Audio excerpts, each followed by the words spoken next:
حاضرین، ہمارے اگلے مقرر نیو یارک امریکہ سے تشریف لائے ہیں، ممتاز شاعر اور دانشور ہیں۔ میں دعوت دوں گا جناب مسعود جاوید صاحب کو کہ وہ اپنے خیالات میں نوازیں۔ آئیے سنتے ہیں امریکہ میں شاعر کو کیسے دیکھا جاتا ہے۔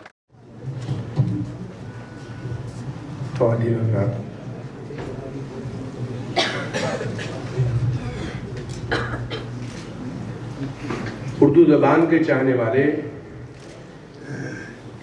چاہے نیو یارک میں ہو یا گجرات میں، ٹورانٹو میں ہو یا دلی میں، یہ دراصل ایک ہی سمندر کی دو مختلف موجیں اور ایک ہی ملک کی دو مختلف فوجیں ہیں، اور ہر ایک کے زبان سے ایک ہی زبان لفظ نکلتا ہے کہ خون دل دے کے نکھاریں گے رخ برگ گلاب، ہم نے گلشن کے تحفظ کی قسم کھائی ہے۔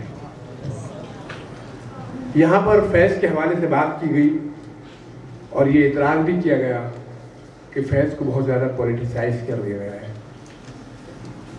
خواتین حضرات، شاعر تو ایک بہت حساس ترین انسان ہوتا ہے معاشرے کا، اس کا مشاہدہ عام لوگوں کی نسبت زیادہ تیز ہوتا ہے۔ وہ جو بھی دیکھتا ہے محسوس کرتا ہے اور اپنے اس احساسات کو الفاظ کا رنگ دے کر شاعری کے قالب میں ڈھال دیتا ہے۔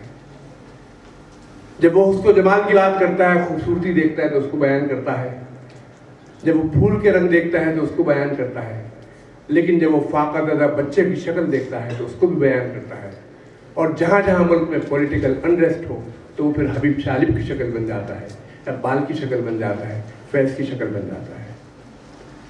تو ثابت یہ ہوا کہ آپ شاعری کو معاشرے کے دیگر پرابلمز کی طرح سیاست سے بھی علیحدہ نہیں کر سکتے۔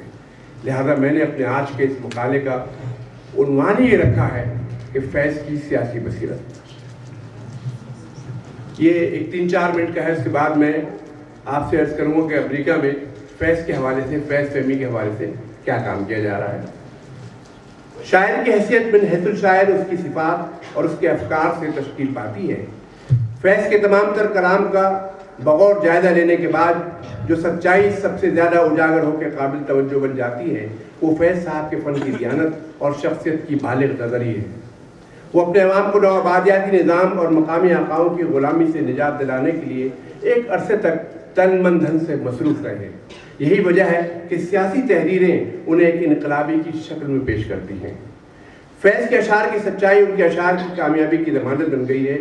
ساری زندگی انہوں نے غریبوں اور انسانی حقوق کی پاسداری کے لیے پرعزم جدوجہد میں گزارے۔ غالباً اسی لیے وہ اقتدار پر قابض لوگوں کے لیے خوف کی علامت بن گئے۔ سازش کا مقدمہ، قید و بند کی صحبتیں، غرض کوئی تکلیف انہیں غریب مزدور کی زندگی کا نوحہ لکھنے سے باز نہ رکھ سکی۔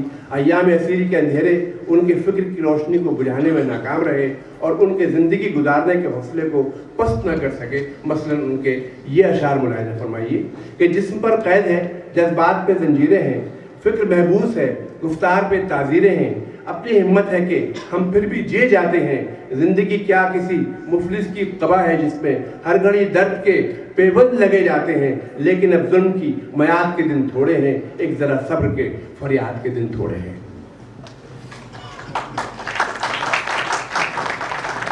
فیض کا فن نہ ماحول کی مصلحت کوشی کا شکار بنا اور نہ انہوں نے مقبولیت کی خاطر اپنے ضمیر کا گلا گھونٹنا گوارا کیا۔ ان کا فن داخلی طور پر اپنی ذات سے اور خارجی طور پر سماج اور قوم دونوں کے ساتھ سچا تھا۔ ان کے ہاں طرز اور تعریف، غزل و نظم کا انداز گفتگو اپنی تعمیری سچائیوں کے ساتھ ان کے فن کی بقا اور ان کے شخصیت کی اور ان کے تشخص کی ضمانت بن گیا تھا، جو ان کی ذات کی تعارف کے لیے کافی ہے۔ مثلاً عوام کے دکھوں کا درد اور وطن کی محبت فیض کی رگوں میں خون بن کر دوڑتے تھے، اور یہی محبت اور سچائی ان کی عالمگیر شہرت کا باعث بن گئی۔ دنیا کے ہر کونے میں غربت کے مارے اور کچلے ہوئے انسانوں کو فیض کی شاعری میں اپنے حالات کی تصویر نظر آئی۔ مثلاً ان کے یہ اشعار ملاحظہ فرمائیے کہ نثار میں تیری گلیوں کے اے وطن کے جہاں چلی ہے رسم کے کوئی نہ سر اٹھا کے چلے، جو کوئی چاہنے والا طواف کو نکلے نظر چرا کے چلے، جس وجہ بچا کے چلے۔ فیض کی شاعری میں تخلیق کی حلاوت بھی اور محبت کا ذائقہ بھی ہے، کہیں تیز دھوپ ہے تو کہیں گھنا سایہ۔ فیض کو دنیا رومان پسند شاعر سمجھتی ہے تو سمجھا کرے، راقم الحروف انہیں ایک محب وطن کی شاعر کی حیثیت سے دیکھتا ہے۔ فیض نے امن اور دوستی کا پیغام پوری دنیا میں پھیلایا اور وہ یوں بین الاقوامی لینن ایوارڈ کے صرف حقدار ہی نہیں ٹھہرے بلکہ پاکستانیوں کے سچے کردار کی علامت کے طور پر ابھر کر سامنے آئے۔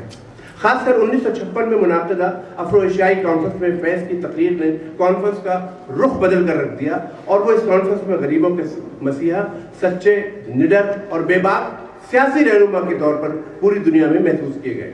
فیض نے اقتدار اعلیٰ پر قابض افراد اور سرمایہ داروں کے جام میں خون مزدور کی سرخی کو محسوس کیا، اور اپنے قلم کی روشنائی سے صرف شاعری نہیں بلکہ صحافت کی دنیا میں بھی اس کا پرچار کیا۔ اشعار ملاحظہ فرمائیے ان کے کہ عاجزی سیکھی، غریبوں کی حمایت سیکھی، یاس و حرمان کے دکھ درد کے معنی سیکھے، زیر دستوں کے مصائب کو سمجھنا سیکھا، سرد آہوں کے رخ زرد کے معنی سیکھے۔ یا ان کی یہ دو شعر دیکھیے کہ جب کبھی بکتا ہے بازار میں مزدور کا گوشت، شاہراہوں پہ غریبوں کا لہو بہتا ہے، آج سینے میں جو رہ رہ کے سلگتی ہے وہ نہ پوچھ، اپنے دل پر مجھے قابو ہی نہیں رہتا ہے۔ خواتین و حضرات، 1958 میں جب ایک فوجی عامر نے جمہوری حکومت ختم کر کے اقتدار پر قبضہ کیا تو فیض اس وقت لندن میں تھے۔ فیض نے مارشل اللہ کی خبر سنتے ہی لندن سے پاکستان جانے کا فیصلہ کیا۔ احباب نے بہت سمجھایا کہ اس میں خطرہ ہے، دوبارہ گرفتار ہو سکتے ہیں، پھانسی بھی دی جا سکتی ہے، مگر فیض نے مسکراتے ہوئے بڑے پرعزم لہجے میں کہا کہ میں ان حالات میں اپنے لوگوں کو بے یار و مددگار نہیں چھوڑ سکتا۔ اس واقعے کے بعد غالباً فیض کے اس شعر کی سچائی اور نمایاں ہو کر سامنے آتی ہے کہ مقام فیض کوئی راہ میں جچا ہی نہیں، جو کوئے یار سے نکلے تو سوئے دار چلے۔ عربی، فارسی اور انگریزی کی اعلیٰ تعلیم نے فیض کی شخصیت اور ان کے فن کو نکھار دیا تھا۔ یہی وجہ تھی کہ انہوں نے جتنی بھی کتابیں لکھی ان کے ہر صفحے پر نظم، غزل، نثر کی شکل میں انسانیت کی تصویر نظر آتی ہے۔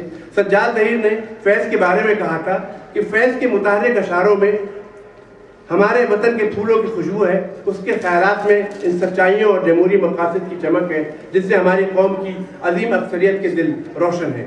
فیض کی شاعری محبت اور خلوص اور عروج انسانیت کا وہ حسین آمیزہ ہے جس کی لذت کو شعور کی آنکھوں سے محسوس کیا جا سکتا ہے۔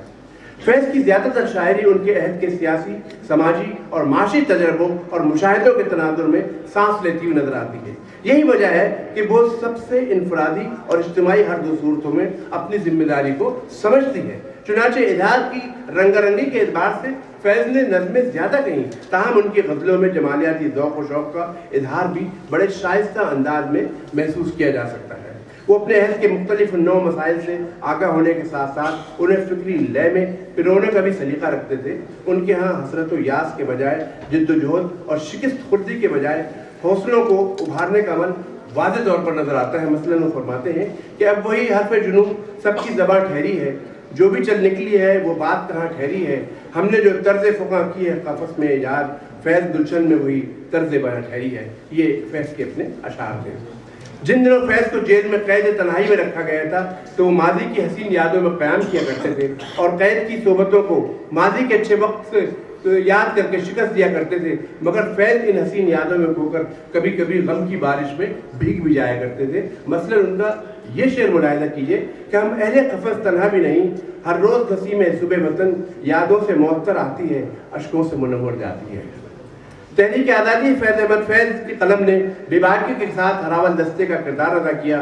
پاکستان بننے کے بعد تعبیر وطن میں بھرپور حصہ لیا، جس میں پاکستان کے خواب دیکھے تھے۔ جب اس کی تعبیر مختلف نظر آئی تو فیض سرابہ احتجاج بن گئے اور یہی ادا اہل اقتدار کو پسند نہ آئی اور سازش کے الزام میں قید کر لیے گئے۔ فیض کہتے ہیں کہ جو پیرہن میں کوئی تار محبت سے بچا، دراز دستی پیرے مغاں کی نظر ہوا، اگر جراحت قاتل سے بخشوال آئے تو دل سیاست چارہ گرہ کی نظر ہوا۔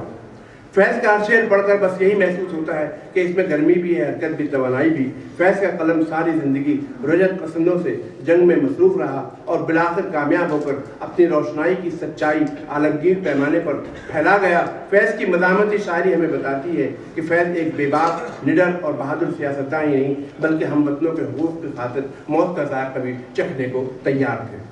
یہ حوصلہ سیاسی رجحانات رکھنے والوں میں بہت کم پایا جاتا ہے۔ مثلاً ان کے اشعار دیکھیے کہ دیدہ در پہ وہاں کون نظر آتا ہے، کاسہ چشم خوناب جگر لے کے چلو، اب اگر جاؤ پے عبد الطلب ان کے حضور، دست و کشکول نہیں کاسہ سر لے کے چلو۔ فیض صاحب کے بڑے بھائی حاجی طفیل احمد صاحب جب ان سے ملنے